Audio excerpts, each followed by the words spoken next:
Performing the World is a growing community of people looking for or experimenting with positive social change efforts that contribute to a more peaceful, democratic, and equitable world. Many hundreds of them participate in what is now an annual gathering, conference, showcase, as well as an ongoing movement. Most of the presenters at PTW events are innovators approaching play, performance, and the arts as creative and positive ways of engaging social problems, activating communities, and experimenting with new social and political possibilities. They are interested in not simply protesting what we're against, but creating what we need and want on the ground. The focus of Performing the World is on performance activism, on new ways of creating power through play and performance. Performing the World was initiated by the East Side Institute as an in-person conference in 2001 and continued as a physical get-together in New York until 2020, when the COVID pandemic forced it online. While the intimacy of being in the same space was lost, going online opened PTW to new people who didn't have money to fly to New York or who lived in countries that the US denied visas to. Zoom does away with airline tickets and national borders. More grassroots organizers and people from a wider range of nations were able to participate. Last year, we introduced watch parties. People who had registered to PTW invited family, friends, students, colleagues to get together in schools, community centers, libraries, and homes to watch a session together and talk about it afterwards. Thus, PTW opened up even more and became a hybrid activity, combining Zoom and personal interaction.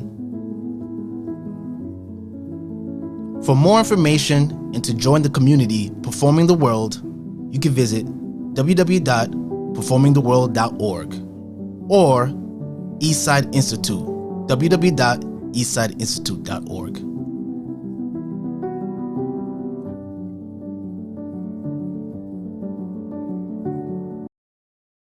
All right. Welcome back, everyone, to Performing the World 2024. This is our second session of the day. Our previous session was Creating the World India with Ashita, and let's give them a Zoom round of applause if you were here. All righty. Right now, we're going to go into a little bit of poetry, performance, and power, zooming all the way from South Africa, introducing Gerard Bester. Hi, and I'm going to hand over to Sibahle Mangena, who's going to do an introduction. Sibahle.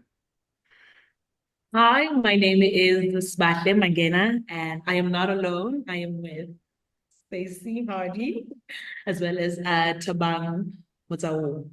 And we are all the way from South Africa, all the way in Windybrow Arts Centre, an institution in the city of Johannesburg in Hillbrow, where we teach young people to express themselves artistically. And this year we actually had an amazing opportunity to collaborate with Stacy Hardy, an amazing writer, which I think she can also introduce herself and speak more about what she does. Hello, everybody. Lovely to be here with you. I suppose maybe the best way to speak about who I am and what I do is through the project. So I will do that, just to say I'm a writer and a researcher and a teacher, and I've always been in love with Aimé Césaire's Notebook of a Return to My Native Land. As I think one of the most powerful decolonial poems of this century, or last century actually, and it's always been a work that I think is an incredibly powerful and beautiful work. And I've had a dream for a while that there might be an opportunity to reimagine it. And this project provided a space to, I suppose, bring literature to life in very different ways and to explore our deeper history of colonialism across the continent, with bringing it to life in the contemporary and exploring and using it to ask questions about the contemporary moment. Back to you, Gerard. All right. Thank you, Sibahle. And I think next door to the three of you are the teenagers, and we hope to connect soon with them.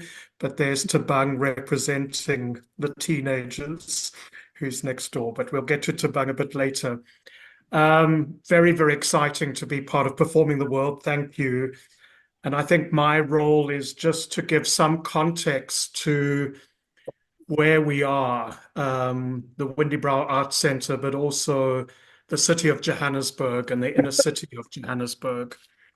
So in Johannesburg, we don't have a sea and we don't have a river, but the waves that crash onto the city are clashing political ideologies, which result in a lack of leadership or meaningful coalition. It creates unemployment, segregationist histories, failing infrastructure and service delivery, and xenophobia, hatreds. But it's also a city of creativity, energy, innovation, tolerance, and opportunity, and so a place of contradiction and complexity. One could argue that the story of Johannesburg starts 3 billion years ago, when the gold-bearing strata of what is called the Witwatersrand, the White Waters Basin, was laid. So Johannesburg was basically born on the richest gold-bearing seam in the world about 128 years ago, and can now be defined as a post-colonial Afropolitan metropolis. It was an Australian migrant in 1886 who stumbled upon a speckled bit of earth. This discovery of gold altered the politics, the economy, and the social order of Southern Africa. It was at the beginning of World War I that Johannesburg was producing 40% of the world's gold. This was for the benefit of the white population, the white migrants, the white colonialists. Blacks were restricted to roles as laborers and prevented from staking claims of their own. After World War II, Hillbrow, where we are situated, Windybrow, developers started purchasing land at values beyond their worth, and eventually turned these into blocks of flats. Hillbrow has always been a community of migrants, transnational and internal migration. Post-World War II, Hillbrow becomes Johannesburg's place of tall.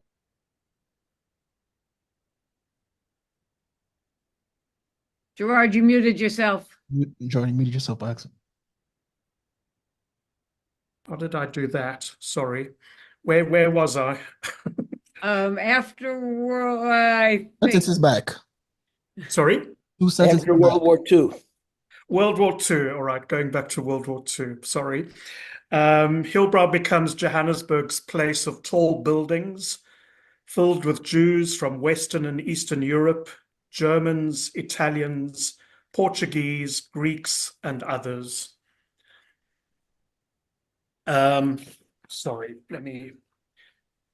During the historical arc of colonization and an attempt at decolonization, Hillbrow has always occupied a position at once unique and illustrative of the challenges of living with the continued impact of white supremacy, violence, and patriarchy. For almost 100 years, 1895 to 1991, only white people could legally purchase or rent property in Hillbrow. It was during the late 70s and the 80s that on some level Hillbrow becomes a space where people could devise counter-hegemonic modes of thinking while living under a white supremacist context. The density of Hillbrow's constructed environment meant that it could be a safe haven for whites, blacks, coloreds, and Indians. and it would continue attracting immigrants while providing niche spaces such as jazz clubs, cafes, bars, bookstores, parks for countercultural, non-patriarchal, and queer expression. So it was from the early 80s and then the waning years of apartheid, and then to South Africa's transition to a non-racial democracy, that Africans from nearly all regions of the continent restart their lives in Johannesburg and Hillbrow. People from at least 20 African countries now live in Hillbrow, a place some call a place of super diversity. Hillbrow, a 1-mile strip of land with approximately 90,000 residents, although these stats can be contested. I'm going to now move on to just a little bit of a history of the Windybrow Arts Centre. It's a landlord's family home. That's how it started. The building was finished in 1895, 9 years after gold is discovered in Johannesburg. And it's an engineer from a British engineer who moves in with his family. The house is named after a home of a poet, Robert Southey. And I asked Stacy about Robert Southey, and she was rather rude about him. And I quote, she says, he was one of those British romantics, lacking the wildness of Shelley, a bit blah, she says. And then she asked, what does he want to do at Windybrow? Does he want to take over from what I'm doing and run a workshop with the teenagers? Thank goodness he's dead. So, yeah, Windybrow is this quite strange building, a mock Tudor building in the middle of Hillbrow. And behind us, we have a university residence, and behind that, one of the abandoned or hijacked buildings, as they're called in the inner city of Johannesburg, which creates quite a strong contrast when you look up at Windybrow. In the 1940s, Windybrow becomes part of a nursing college when the family moves out. And then it's in the mid-80s, 1985, that the building is transferred to what is called the Performing Arts Council of the Transvaal. These were the Performing Arts Councils during the apartheid era. In 1993, a year before democracy, the first Black artistic directors appointed at Windybrow, Walter Chikela, who becomes both the artistic director and the CEO. And it's he that frames the space as a Pan-African space and promoting works of acclaimed South African and African writers. Becomes a national monument in 2000. Sadly, in 2013, a lot of money goes missing, corruption, theft, and the building goes into disrepair. And then in 2014, Windybrow becomes part of the Market Theatre Foundation, the very famous Market Theatre, internationally renowned for what was called protest theatre in the 1980s. And in 2017, Windybrow opens again under the management of the Market Theatre. And as Sibahle says, it's a space of curiosity and connection for young people living in the inner city of Johannesburg or who attend schools. We have an arts program, a literacy and homework support program. We have a theatre company for young graduates from drama schools across the country. That's a year-long incubation program. We have a wonderful company called Johannesburg Awakening Minds, a group of formerly homeless men who have worked with a very famous South African actress, engaging Shakespeare and their own stories. So I think that gives you a little bit of history and context about Johannesburg and Windybrow. And Des, I would love you to now show a film that we presented. I don't know if Jaden's here. Jaden, if you're here, please put up your hand. We were hoping Jaden was going to introduce a film that he created with the teenagers, but let me go ahead and introduce it. So we were very lucky to have been commissioned by the PSI conference in London, and they commissioned a film of the project. And so we commissioned a very young filmmaker, Jaden, a graduate of the Market Theatre Laboratory, where Sibahle trained as well. And he and the teenagers created this, I think, very beautiful film, which gives you some visual insight into Hillbrow, and we'll start to present the teenagers who've been part of this remarkable project. Thank you, Des.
In the starved hours of the night, "Get away," I said. "You bastard," as a homeless man ran in the rain, dragging his sleep to look for a shelter. The breath of inexhaustible thought, of men arrested, staring with hungry eyes from behind the bars of a police truck. The drunken breath of a beggar at the end of happy hour. The frail light of black windows, hungry, hail marked with bullets, minds blown to bits by drunkenness, Hillbrow swimming in the gutter mouth of this city, in these streets of dust. A group of people shout, "Set the monsters free!" An anguished malarial call, as the men had a river of sewage, a bed of rubbish, rising on the far side of a disaster. My mother, whose daily and nightly feet pedal for our never tiring hunger. A hunger that blows in its stomachs. Moya liboma hezomata. The singer whose teeth rest into the last of flesh of the last hours of the night. At the end of the last hours of the night, the earth is its own forgotten ground, a forgotten people. Consumption, disowning all freedom, at the end of the last hours of the night.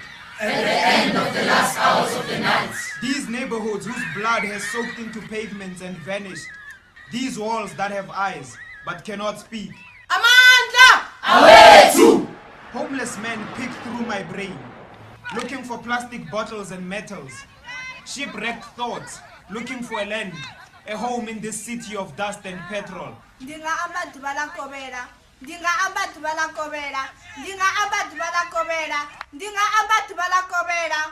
Fumes rise, and I can feel the blood coursing through my veins.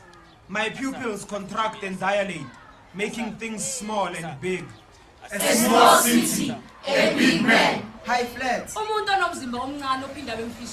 In heights alone, slipping away, the small hands of a tall building, a skyscraper reaching out to the sky and the clouds.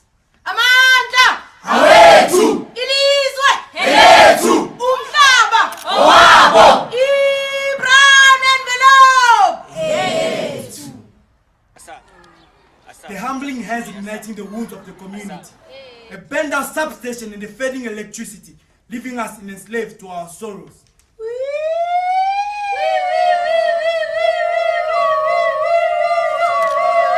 At the end of the night, a hall filled with scarps of water.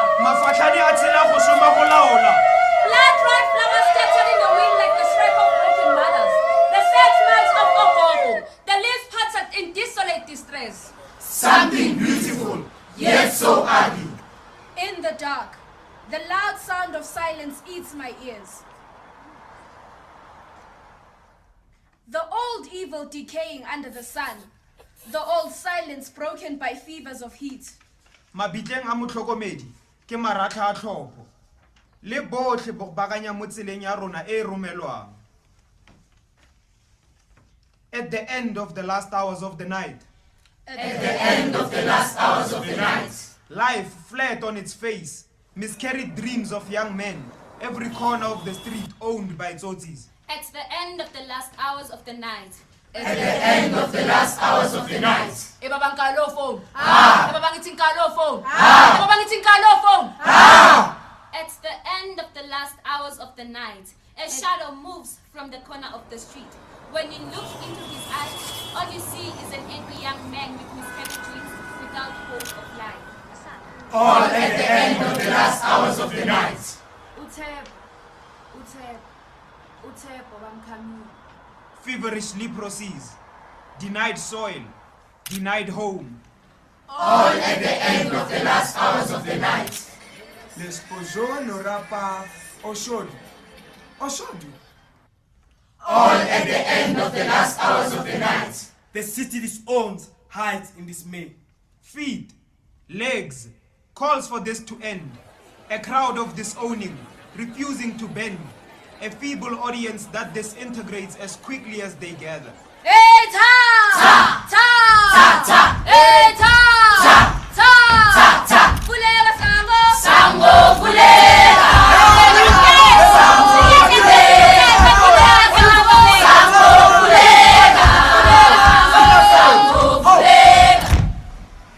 If cruelty was a person, he would be my father. I panic when she enters the house. He is announced by a song. He carries a stick of pain into the house. I disappear into the thirst for new beginnings, the uprising of blurred childhood dreams, when I used to take the wings of my joy and fly above this city. At the end of the last hours of the night. At the end of the last hours of the night. At the end of the never-ending night, this city restored to the streets of my childhood the taste of blood sausage, throaty discord blazing with spice, and a stock choir leader. A December not Decembering like the other Decembers who Decembered. It didn't want to vibe in the street. It didn't want to join in the public. Alright, The Thabang of being left out. planning an outfit, but then the pot goes. The sound of burning oil in the pan, the spring cleaning taking place, the sound of windows being washed and the stress. Iyo bangani iyo. Iyo. In case kuya short ukudla, in case kungenatwala. Iyo bangani iyo. Iyo. A childhood drunk with warm liquid sun. One cries, another laughs, another sings. Not only the lips sing, but the hands, legs, hips, and sing. And the streets flow with sound, voice, and rhythm. We rise from death. We sing while sleeping, but no sounds are heard. No voice. Dead people are our good, our guides. The daylight becomes bitter like the smell of rotten eggs from the rubbish. The dogs licking their wounds in the violent sun. Rain. Ugufa! Ugufa! Sleeping like a cat's eyes in the dark. Ugufa! Lies like government juice underneath the bars. Ugufa! A wounded amapiano. Death plays, death dances, death expires in a white pool of silence. Again an objection. Only one. Let it be only one. I have no right to assess life by this black handspan. To reduce myself To this little ellipsoidal nothing trembling 4 fingers above the line. I, a man, have no right to deny creation like this. Let me be contained between latitude and longitude. At the end of the last hours of the night. At the end of the last hours of the night. I am cut off from the basic needs of life. Such meek nothingness is like a splinter under my nail. This horizon is too sure and nervous as a jailer. Treasure? Let us count it. The madness that remembers. The madness of crazy honk sounds of cars in traffic. The madness that sees. The madness of izibhedlela zamahlanje. And you know the rest. That 2 and 2 make 5. That Naka Street like a cat. That motho o senang legae a go ga troli e tletseng dithini go tseleng. Kgafetsa kgafetsa. Who are we and what? Admirable question. By looking at the flats, I have become homeless, kicked out of the flat, my home. In this city full of cavities, by thinking of foreign thoughts, I have become a foreigner in an unusual place full of stinky sewage. We motho o bang le manga ka tlasa maoto. The badge of the fake pastor, where the money drowns. Likwala, likwala. The dead. Amandla! Away to hold back the flood of tears, to cross the sea of poverty. Amandla! Away Isipa. Salabafana, singi kumbuzu, Oliver Tambo. Isipa. My mouth shall be the mouth of misfortunes which have no mouth. My voice, the escape of those buried in depression. On streets I have my guard up. Crime dwells on every corner. And my life is at the mercy of a tyrant with a pistol. On a blood road being dragged. I am a slave with a diamond chain around my neck. Upright in the middle of a busy city. Preaching freedom to minds that don't notice they are held captive. On my black forehead is a river of sweat from the singing of war songs and chanting. Fly away, higher than the Telkom Tower that resembles a skyscraper. Hibambe! Than the smoke from burning tires towards other stars when no one gives them an ear when they voice their needs and wants. The large number of people lost along the way to freedom and garbage-formed mountains. Rainbow Nation in chains for 1,000 of years. Brown envelope! We sing of dead leaders, bursting in memory of anger. Skies of love struck by fists of blood. Mornings. The burning of electric cables. The sinking of wrecked lives. In the middle of nights full of the smell of wild animals. Ngenze. Kufanele ngikala. Uqale I. The only thing in the world that's worth beginning. The end of the world.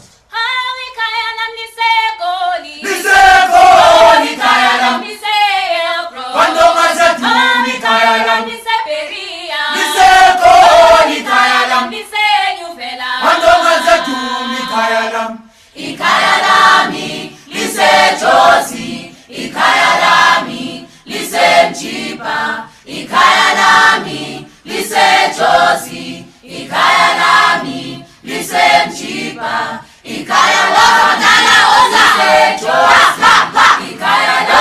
lise Mjiba, ikaya lami, lise Josi, ikaya lami, lise Mjiba, ikaya lami. Lise Josi, ikaya lami, lise Mjiba. At the end of the last hours of the night. At the end of the last hours of the night. At the end of the never-ending night. This city restored to the streets of my childhood. The taste of blood sausage, throaty discards blazing with spice, and stock choir leader. A December, not December, in the other December in December. He didn't want to buy up in the street. He didn't want to join the public. All right, man! The Thabang of being left out. Planning an outfit, but then the pot goes. The sound of burning oil in the pan, the spring cleaning taking place, the sound of windows being washed and the stress. Iyo bangani iyo. Iyo. In case kuyashota ukudla, in case kungenatshwala. Iyo bangani iyo. Iyo. A childhood drunk with warm liquid sun.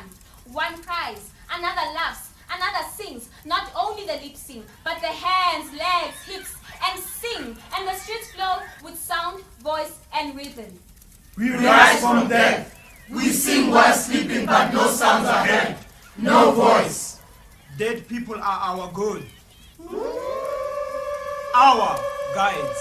The daylight becomes bitter like the smell of rotten eggs from the rubbish. The dogs licking their wounds in the violent sun. Rain. Ukufa! Ukufa! Gleaming like a cat's eyes in the shower. Oi, kaya lam lisekoli. Lisekoli, kaya lam. Liseyelbro. Bandonga ziyadumi, kaya lam. Liseperia. Lisekoli, kaya lam. Lisenyuvela. Bandonga ziyadumi, kaya lam. Ikaya lami, lisejozi. Ikaya lami, lisemchipa. Ikaya lami, lisejozi. Ikaya lami, lisemchipa.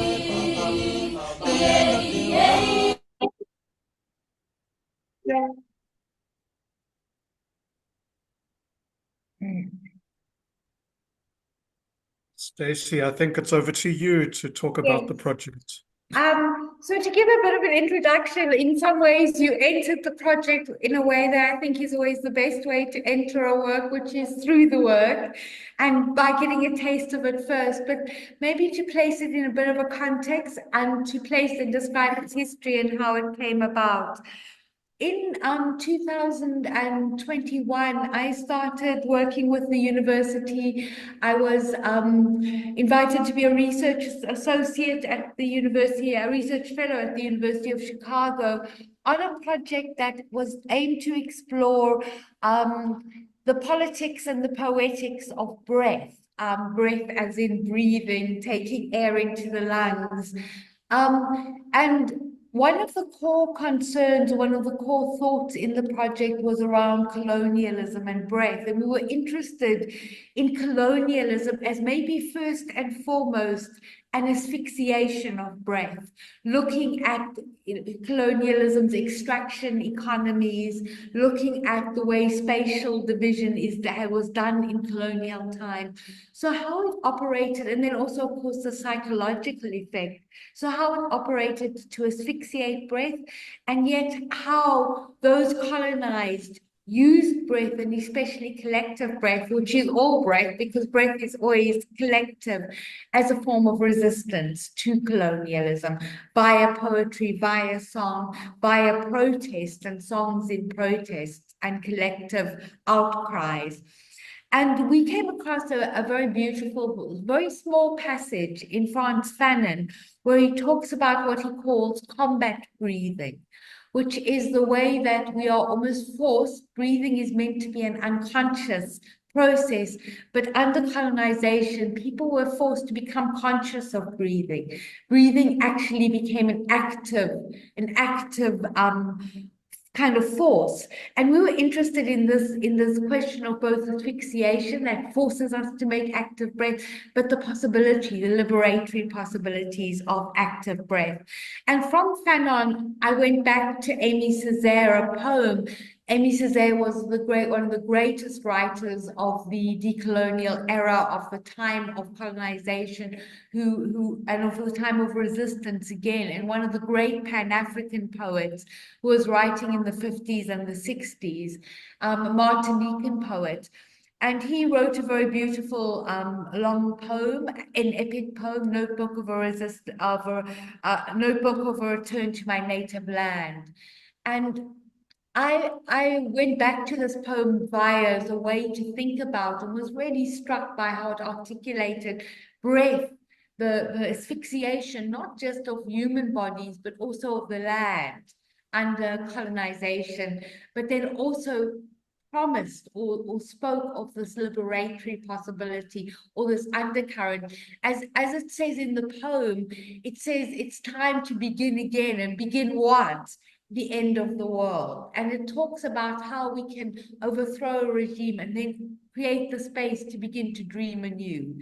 And it's always been a poem that's been, you know, very influential on me and struck me. And then I returned to Johannesburg in 2022, and walking the streets of Joburg, I felt like I'd entered and was suddenly walking into Aimé Césaire's poem. There was so much that just resonated between the poem and what I was experiencing. I was seeing a society that in many ways was decimated by, you know, what in Césaire's time was colonialism, in our time was colonialism, apartheid, and then kind of, you know, the ongoing colonialism we're experiencing in this era of high capitalism, where capital and extraction economies continue in the present. So I found myself walking in this poem, and I suddenly had this powerful, I suppose, I think that in some way Aimé Césaire's voice kind of came to me and said, you know, this is the poem, and was speaking the poem to me. And I started to ask, what would it mean to rewrite this poem in the here and the now?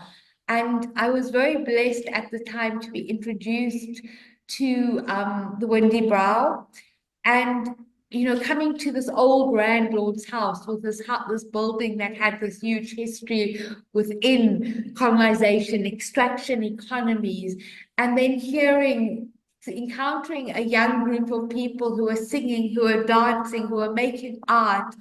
In some ways, it seemed to be this kind of like little epicenter that encapsulated everything we're speaking about. And I approached the Windybrow and I said to Gerard, I have a dream of rewriting this, you know, very complex, very difficult poem that was written in the 1950s. And Gerard said, fabulous idea. And many other people who I had spoken to about this dream was like, it's such a difficult poem. And, you know, and Gerard just immediately said, let's do it. And I met with a teenage group who were a group of teenagers who were working at the Hillbrow, coming to the Hillbrow every afternoon, totally voluntarily. It's not, the Windybrow isn't a space that has compulsory after schools program. No one has to be here. This was a group of young people who were choosing to spend every afternoon making art, performing, singing, dancing.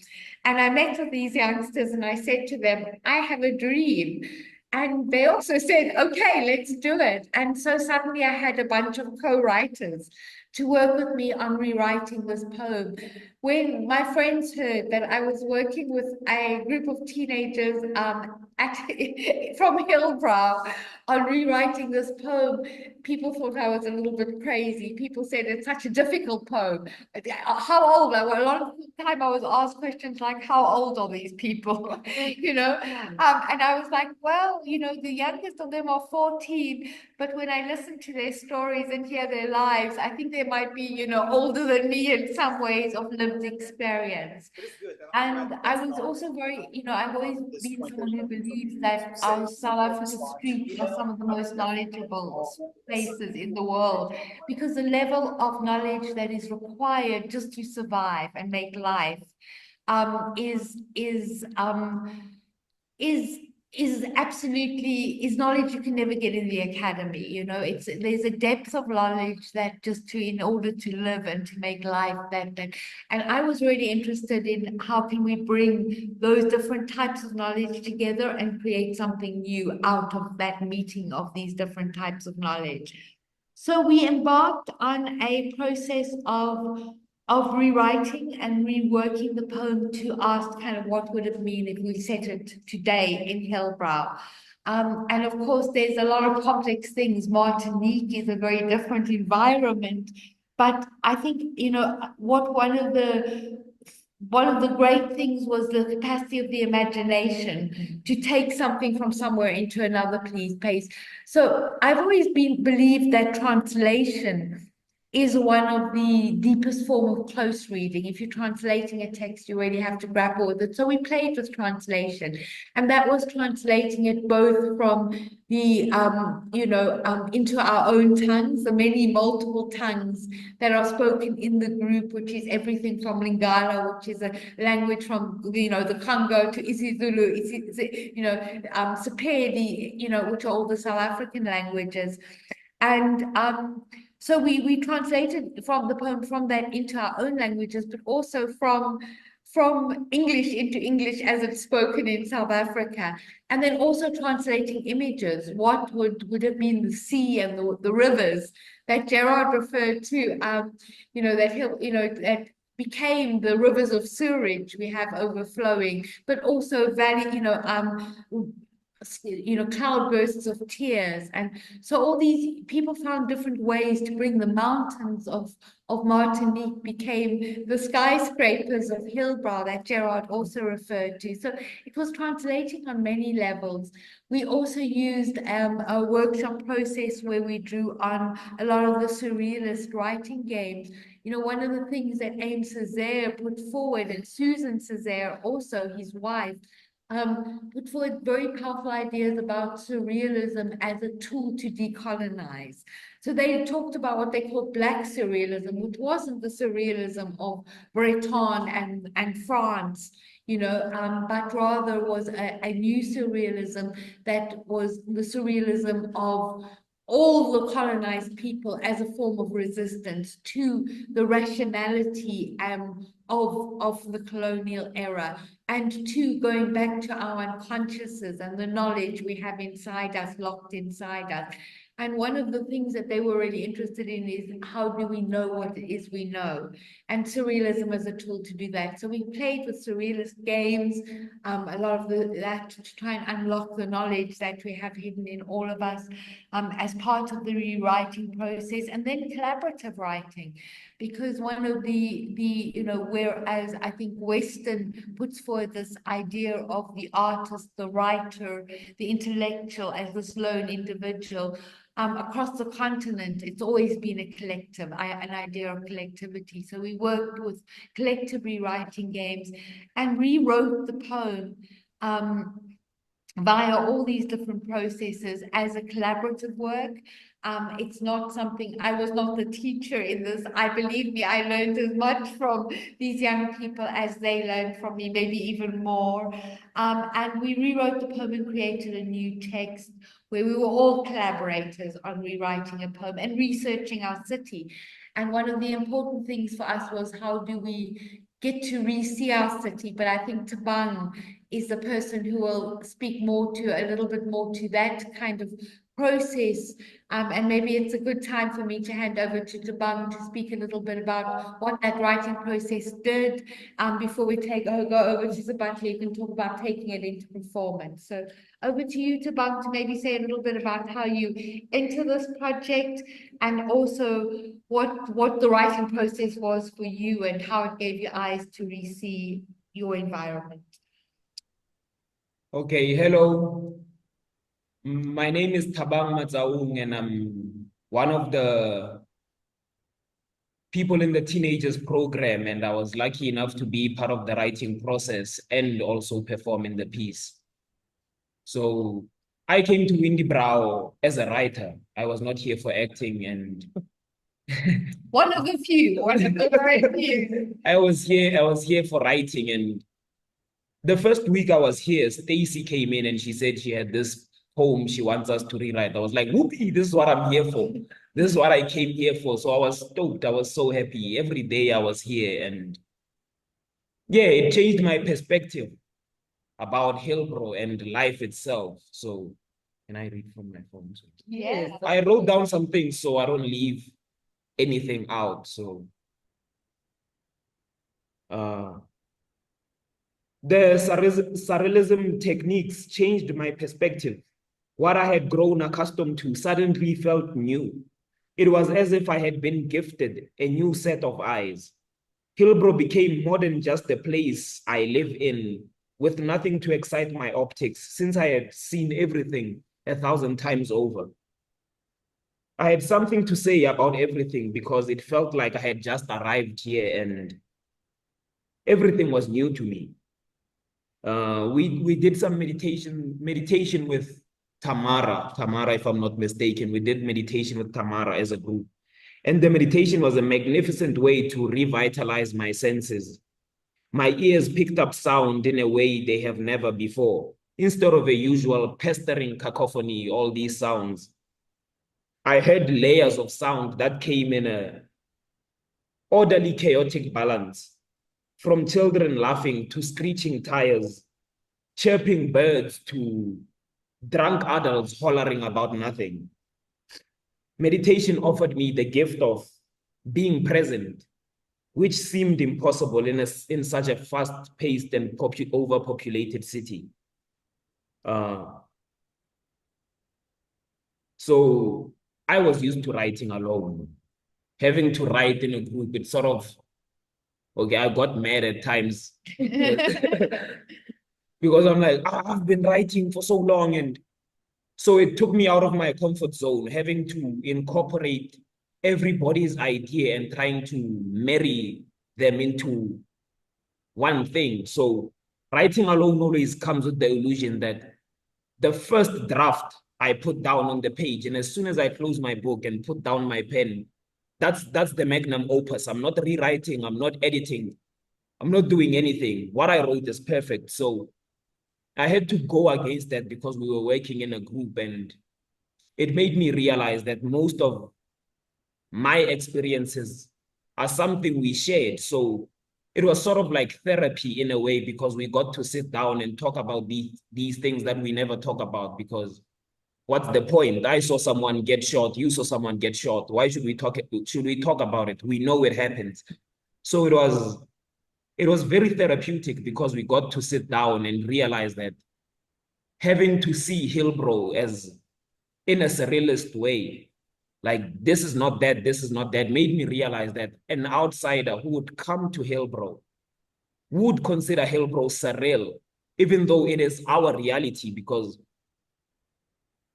most people do not relate to what goes on a daily in Hillbrow. So it was also a collaboration, not between writers, just writers like Stacy and us, the teenage group as writers. It was also a collaboration between two different generations. So it was also a learning and teaching process. So Stacy taught us a lot about why Hillbrow is like this, what happened, such and such, the chain of events that led to what Hillbrow is now. And we know more about the present. So we got to understand the past. We taught her about the present, and we also got a glimpse of how the future would look like in Hillbrow. Yeah, I don't know if that's everything. Maybe one thing to come in and say is that there was a real pivotal moment in working as a group where I had said to everyone, right, it was just early in the process and we had introduced surrealism, and I said, okay, everybody go home, and tonight and this afternoon, you know, note down all the surreal things that you see and encounter in your life. And the next day everyone came back and I said, right, let's see what, you know, what has everyone done? What have you brought? And everyone was like, no one has brought anything. And I was like, but guys, normally you saw on the ball, what's going on? And they said to me, I said, well, you know, and they said, no, we didn't see anything surreal. Nothing surreal happened. And I was like, are you guys crazy? I can walk 5 minutes down the street and see 200 surreal things. This is Hillbrow.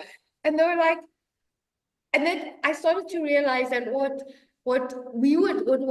could be considered surreal was every day for them, and in some ways had become, they'd lost the ability to almost see what was happening in the environment. So surrealism gave us a tool both to re-see, because part of what we had to do was what we had learned to take for granted.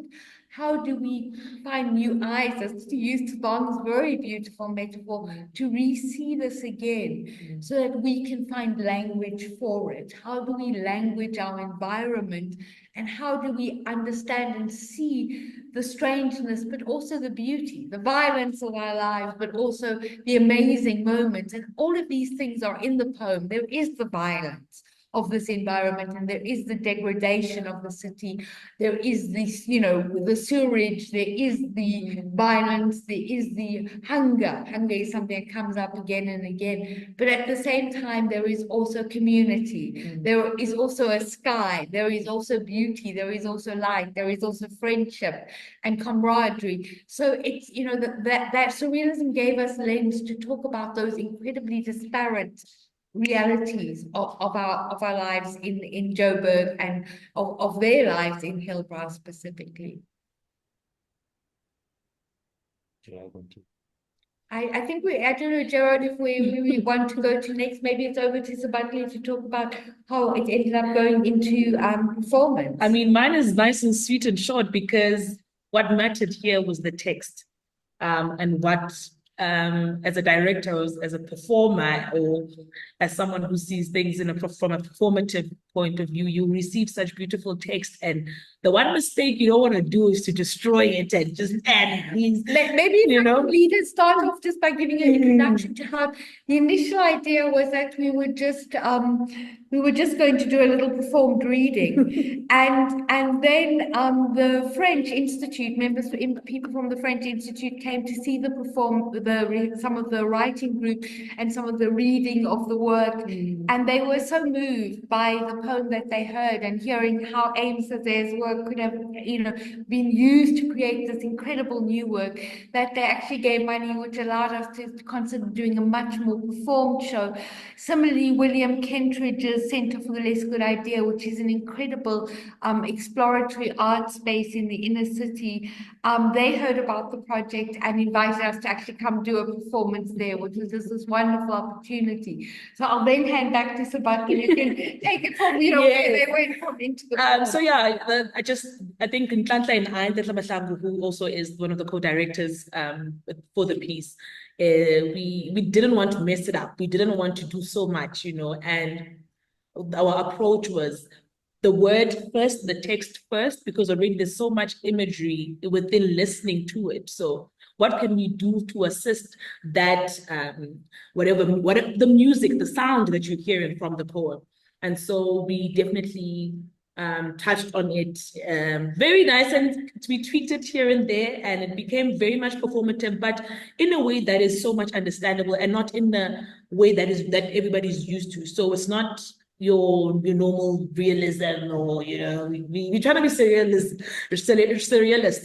Hello. So we're not trying to show off, because what we wanted to show off was the words.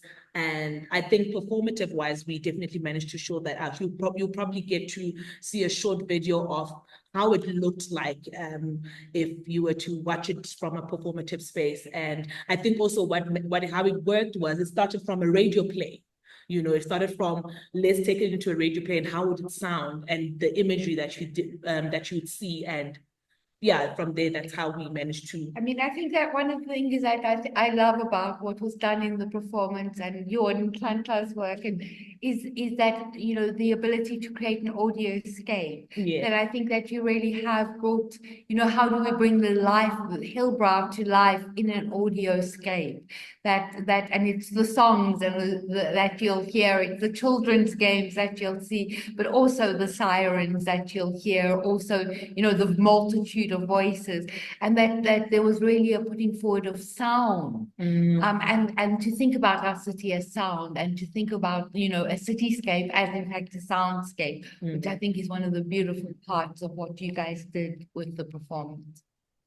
Over to you, Gerard. And maybe if we're now going to maybe show the, Yes, maybe let's show the extracts from the second iteration at the Centre for the Less Good Idea. Just to say that the first iteration is available on YouTube, on the Centre for the Less Good Ideas YouTube page, channel, whatever we call it. Thanks, Des.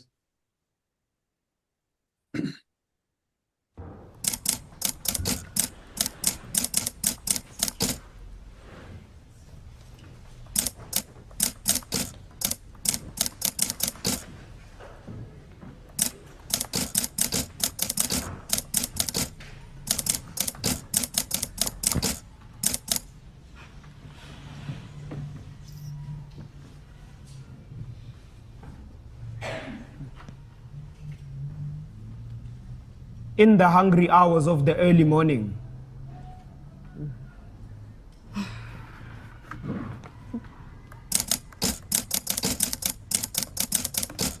in the starved hours of the early morning,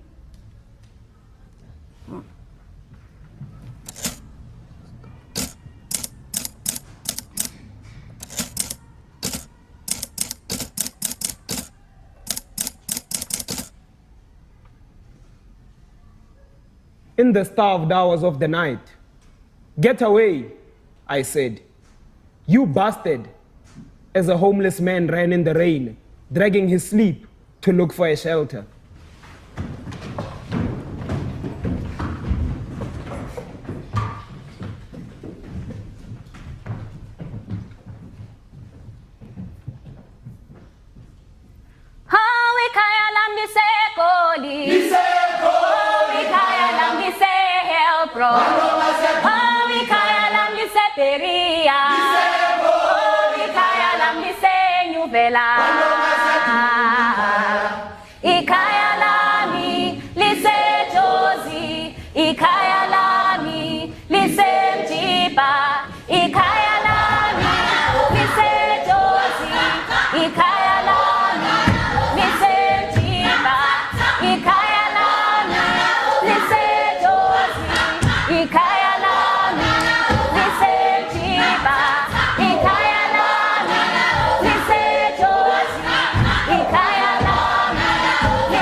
the breath of inexhaustible thought, of men arrested, staring with hungry eyes from behind the bars of a police truck.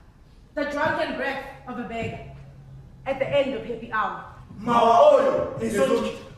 The frail light of black windows, hungry, hail marked with bullets, minds blown to bits by drunkenness, Hillbrow swimming in the gutter mouth of this city, in these streets of dust.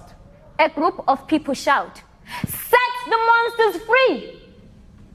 An anguished malaria call as the men head a river of sewage, a bed of rubbish rising on the far side of a disaster. My mother, whose daily and nightly feet pedal for a never tiring hunger. A hunger that bloats and eats stomachs. Nini! Moya liboma izoma! The singer whose teeth rest into the last of flesh of the last hours of the night.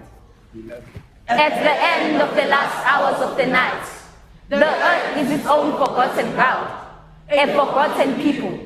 Consumption.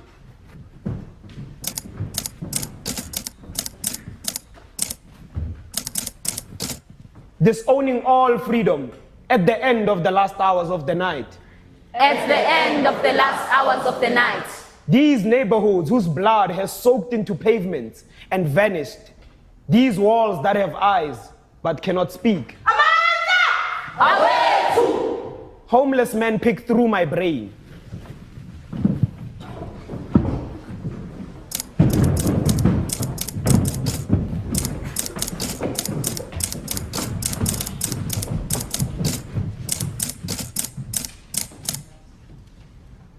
Looking for plastic bottles and metals, shipwrecked thoughts looking for land, a home in this city of dust and petrol.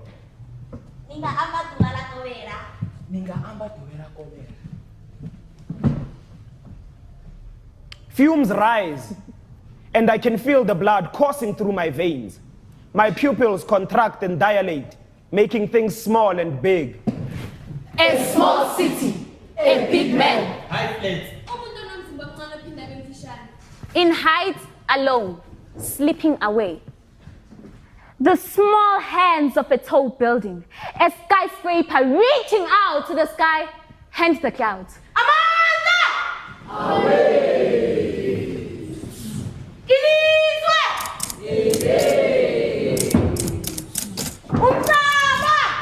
Wow.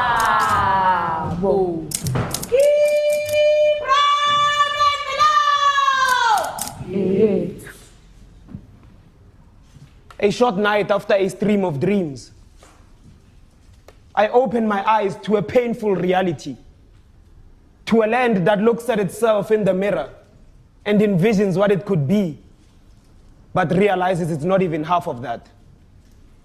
A revolution not so far away shall take place and flip the current situation upside down, and we shall walk on the sky and look up to the ground. That is a new beginning, foreign to what it used to be. Sun rises and sets are dull and angry. The full moon is dark red. Inside the hotel it is hazy.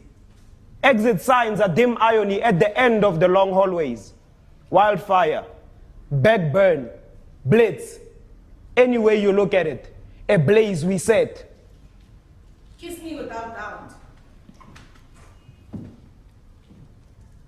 And if I do not have legs, it is still for you that I stand. And I would say to it, my mouth shall be the mouth of misfortunes which have no mouth. My voice the emancipation of those who break down in the cold dungeon of slavery. And coming, I would say to myself, beware essence. Beware of those turning a blind eye and assuming change will come without doing anything, because life is a Rubik's Cube. Depression is not a no man's land. A man who seeks help is not seen as a real man. Now I have come. Once more uncertain tomorrow before me. Not this life, this death. This death without guilt or remorse. This death with no morality, the lack of shame. This death that crawls from being to being. Fake promises thrown on top of the people. Dead bodies dropped on top of the clueless nation. Little grenades tossed on top of the freedom-seeking land, and all those meaningless deaths. Absurd beneath the heartless gangster. There's an innocent child buried in time, seemingly pointless, lit by just a single candle of imagination. Who are we? And what? Admirable question. By looking at the flats, I have become homeless.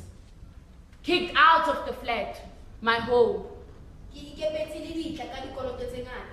In this city full of cavities, by thinking of foreign thoughts, I have become a foreigner in an unusual place filled with stinky sewage. The badge of the fake pasta, where the money drowns. The dead! Amanda! To hold back the flood of tears. To cross the sea of poverty. Isipa Salabafana Singikumbuzu Oliver Tambo Isipa Salabafana Singikumbuzu My mouth. Oliver Tambo shall be the mouth of misfortunes which have no mouth. My voice, the escape of those buried in depression. On streets I have my guard up. Crime dwells on every corner. And my life is at the mercy of a tyrant with a pistol. On a blood road being dragged, I am a slave with a diamond chain around my neck. Upright in the middle of a busy city, preaching freedom to minds that don't notice they are held captive. On my black forehead, a river of sweat from the singing of war songs and chanting. Fly away, higher than the telecom tower that resembles a skyscraper. Hibam!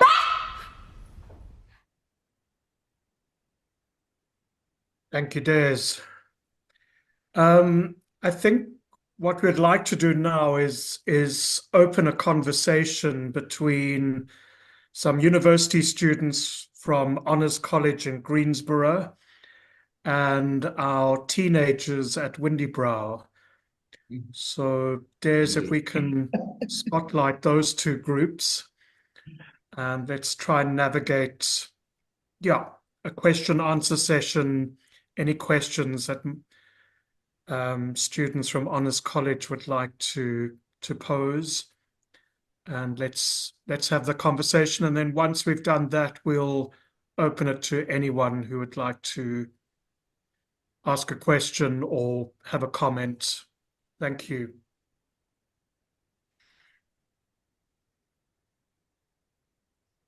Des, if you could spotlight Sinclair's computer, which should send us into the studio next door to where Stacy, Sibahle, and Thabang are. You can get rid of me. All right.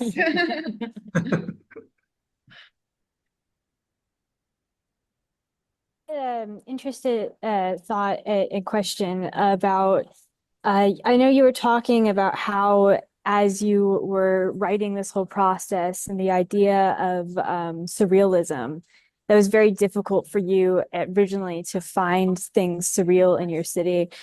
And then in the poem itself, there are portions of it where you're basically saying, we don't be blind, no change will come. Like there's a Rubik's Cube you've mentioned in the poem. And if I remember, there's a way out of depression and things like that.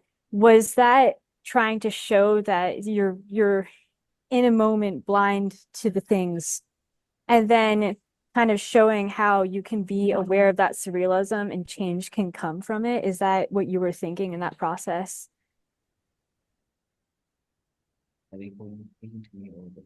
Thabang, maybe you can take this. I think about the question to us about what we think about. Okay, as for like that particular segment of the poem, I feel like it's more realistic than it is surrealism, because I feel like for a moment it's an awakening, because we are caught up in this ramble about surrealism. What, this is not that, this is this is not that. For a moment, reality kicks in, because politics in South Africa are bad. So I feel for a moment we were reminding ourselves that, after this process of surrealism, we are facing such and such outside. I don't know if that answers your question.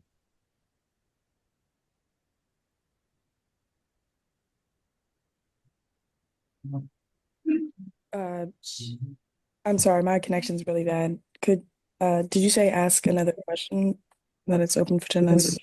Yeah. Hi, my name's Kenny. I'm part of the Honors College. It has been like watching your performances was literally electrifying.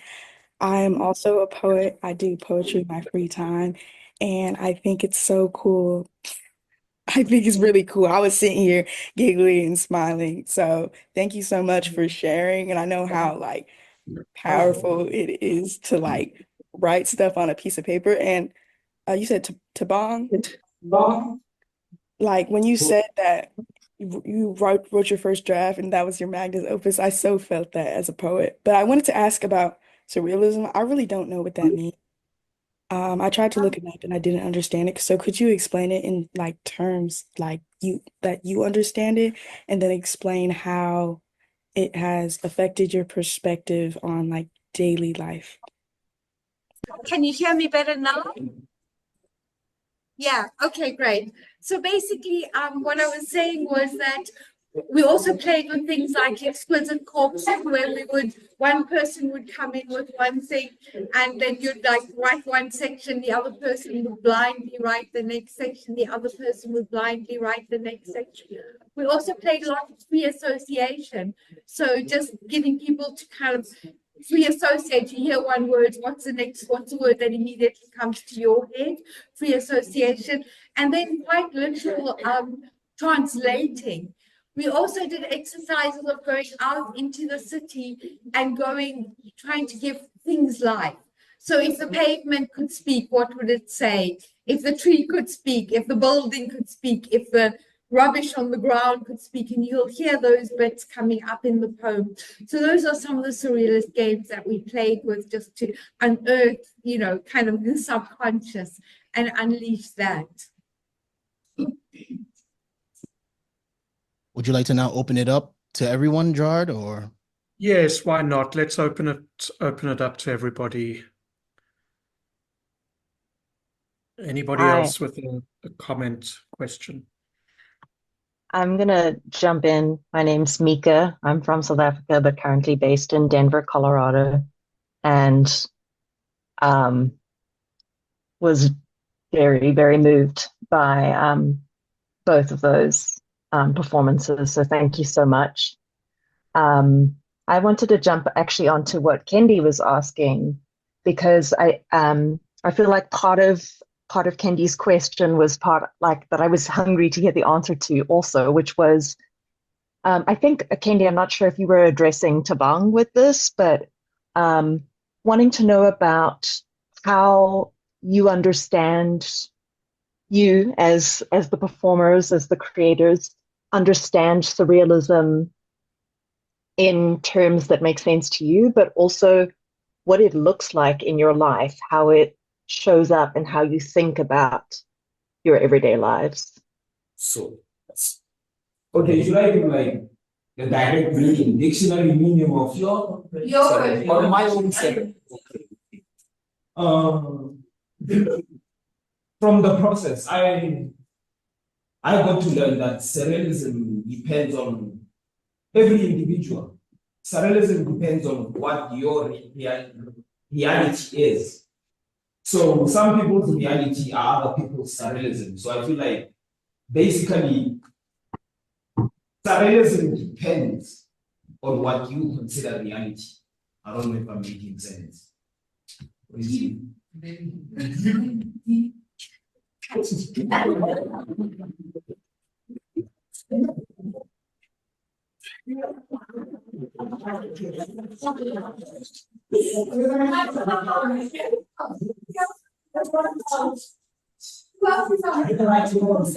Stacy used to mention surrealism to me, what was it? Yeah, hey, what's wrong?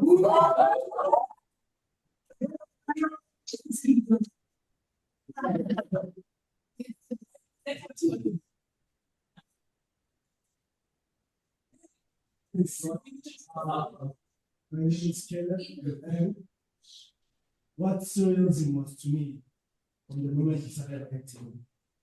Can we speak closer to the mic? Can we speak closer to the microphone? Yes, so what surrealism was to me from the moment we started doing the writing process, was I just had to look at my surrounding more so that I can see the actual reality, which assisted me in the writing process, because now I was more aware of my surroundings and realizing the reality that I never really paid attention to, and it grabbed my attention. Now I'm noticing the violence and the dangerous things that are happening around me, and the things that I would sometimes assume these things are not real, but to me, they are real. And when I tell somebody I saw this, they don't actually believe me. Also, with me saying that somebody looking at me in a shop and saying, I know you from somewhere, and it's unbelievable, but you live with that reality. No, man, this person knows you from somewhere, but here you are here, and you start having thought of like, did I die then? Maybe that's my future. But truly, surrealism is, yeah, it's that's what I think about surrealism. Thank you. Beautifully articulating there the element of the way surrealism also opened us up to different time zones and to fluidity between life and death, which was something the poem deals with a lot. That opening up the passage, what if the dead are here and speaking with us, that fluidity. And also the way, I think anybody who knows Johannesburg, and the person asks the question, forgive me, I don't remember your name right now in this moment, but I think that, it's a city of so many contrasting realities and disparate realities that are coming together. And part of, the surrealism is this opening ourselves up to allow and to speak and to communicate the wild, conflicting, contrasting realities of our daily life. So I think Caleb captured that very beautifully.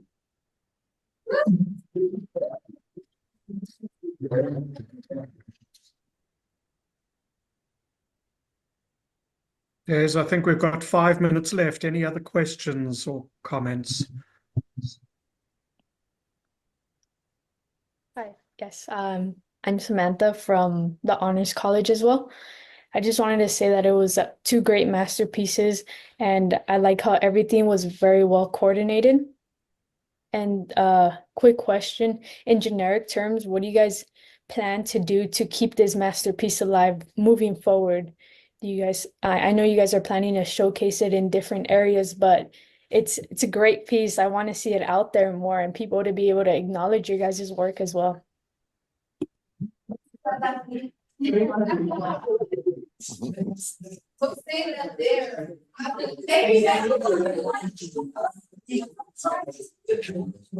Samantha, if you can organize American visas for all of us, we'll be there soon. Thank you.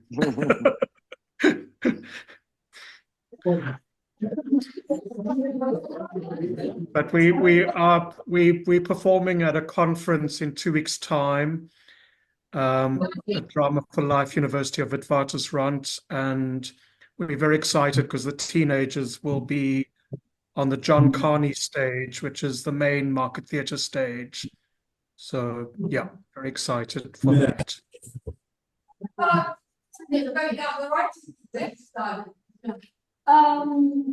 Good evening. My name is Thandela. Okay, my name is okay, good morning. My name is Matsaung. My name is Matsaung, and I'm part of the Windybrow Arts Centre. And through the notebook, some of us who were interested in writing more, we ended up joining a writers group that was started by Stacy because we were interested in writing. And through having to write a lot through the writers group, it has made me think about laptop. Oh, okay.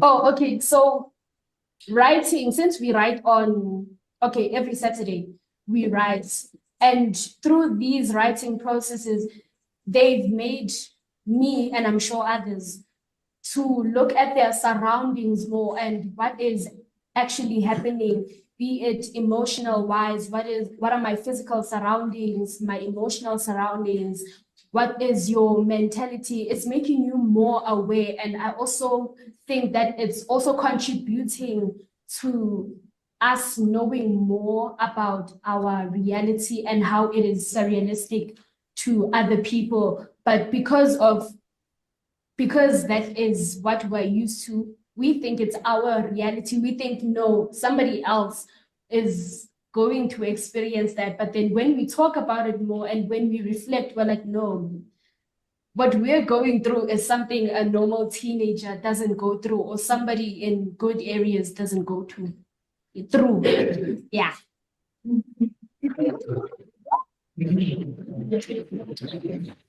Yeah, quickly, just want to add, sorry, just wanted to add, hi, back, Sibahle is back. I just want to add on to Windybrow Arts Centre. So as you said, like we are very much collaborative space. We work with young people who create amazing works.